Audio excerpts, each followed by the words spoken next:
A mob of excited children poured out of Annie and Clarabelle one morning and raced down to the beach. "They're the vicar's Sunday children," explained Thomas. "I'm busy this evening, but the station master said I can ask you to take them home, Percy." "Of course I will," promised Percy. The children had a lovely day. But at tea time it got very hot. Dark clouds loomed overhead. Then came lightning, thunder and rain. The children only just managed to reach shelter before the drops poured down from the sky.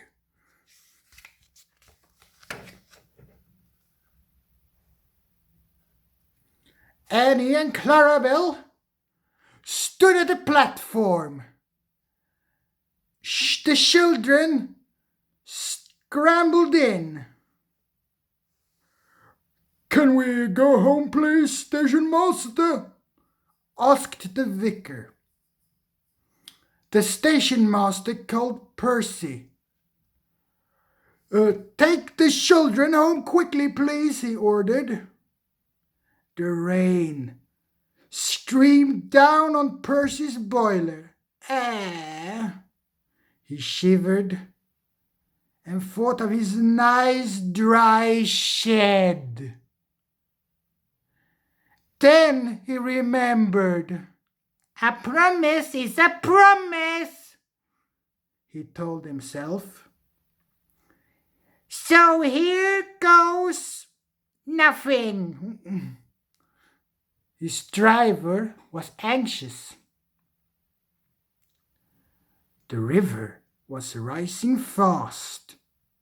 It foamed and swirled fiercely, threatening to flood the country at any second.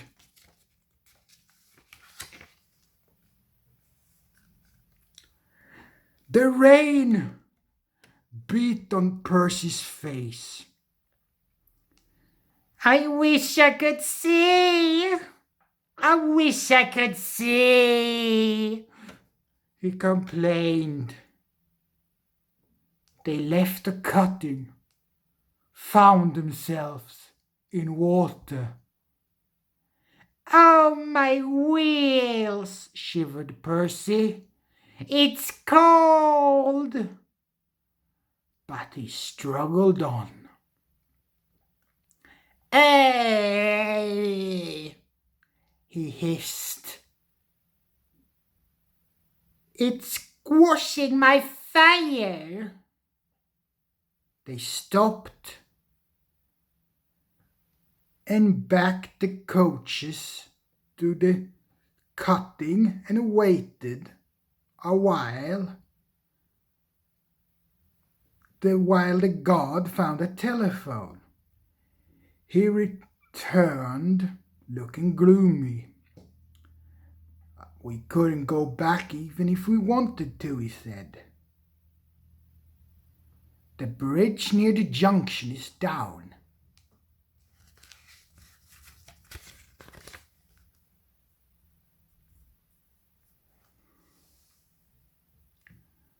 The fireman went to the guard's van, carrying a hatchet. "Hello," said the guard. "You look fierce." "We want some dry wood for Percy's fire, please." They broke up some boxes, but that did not satisfy the fireman. "I'll have to take some of your floorboards," he said. "What? My nice floor?" grumbled the guard. I only swept the floor this morning. But he found a hatchet and helped. Soon they had plenty of wood stored in Percy's bunker. His fire burned well now. He felt warm and comfortable again.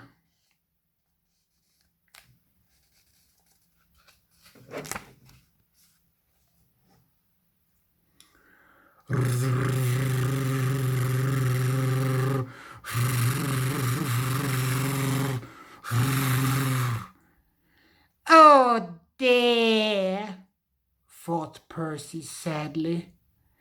Harold has come to laugh at me. Something thumped on Percy's boiler. Oh, He exclaimed in a muffled voice. that's really too bad. He needn't throw things at me. His driver unwound a parachute from Percy's front.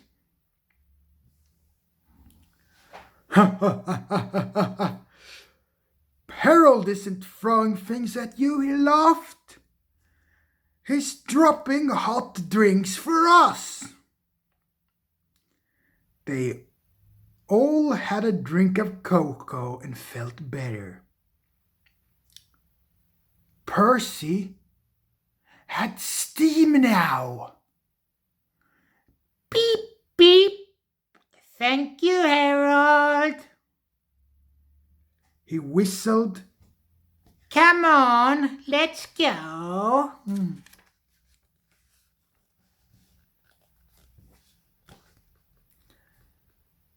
The water lapped his wheels.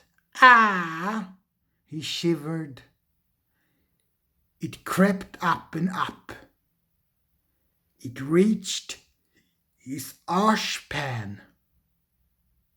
Then it slushed his fire. ah. Percy was losing steam. But he continued forward bravely. I promise. Shh, shh, shh. I promise. Shh, shh, shh, shh. I promise. Shh, shh. He panted. They piled his fire high with wood and managed to keep him steaming. I must do it. He gasped. I must. Shh, shh, shh. I must. Shh, shh. I must. He made one final great effort and stood exhausted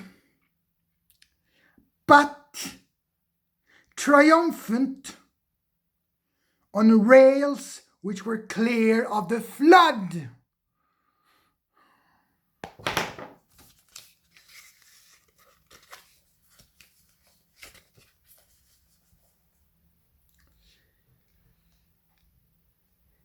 He rested to get steam back, then brought the train home.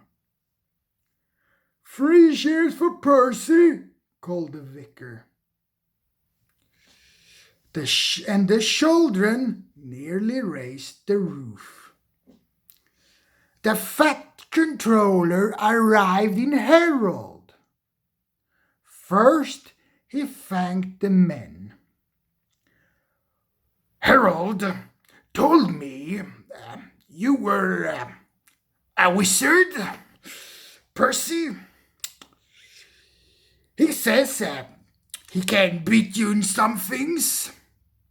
Heh. But not at being a submarine. He chuckled. I don't know what the two of you are playing at, and I won't ask. But I do know that you are a really useful engine. Oh, sir, Percy whispered happily.